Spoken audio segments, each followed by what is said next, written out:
Play කරලා තියෙන beat එක අපි විනාඩියෙන් ඉගෙන ගමු කොහොමද ප්ලේ කරන්නේ කියලා. ඒකේ ඔන් බීට් එක එන්නේ මෙන්න මෙහෙමයි.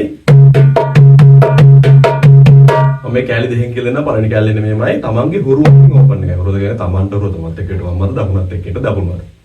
තමන්ගේ හුරුවකින් ඕපන් එකයි හුරුවකින් ටච් එකයි හුරු නැති ඇති රිම් ෂොට් එකයි. 1 2 3 1 2 3 දෙවෙනි කැලේ එන්නේ මෙහෙමයි. 4 5 6 අපේ හුරුවත් ඕපන් දෙකයි හුරු නැති ඇති රිම් ෂොට් එකයි. 4 5 6 දැන් කැලේ දෙකම ආවට පස්සේ 1 2 3 4 5 6 1 2 3 4 5 6 මේක ප්ලේ කරලා තියෙන අනිත් ඔෆ් බීට් එක එන්නේ මෙහෙමයි.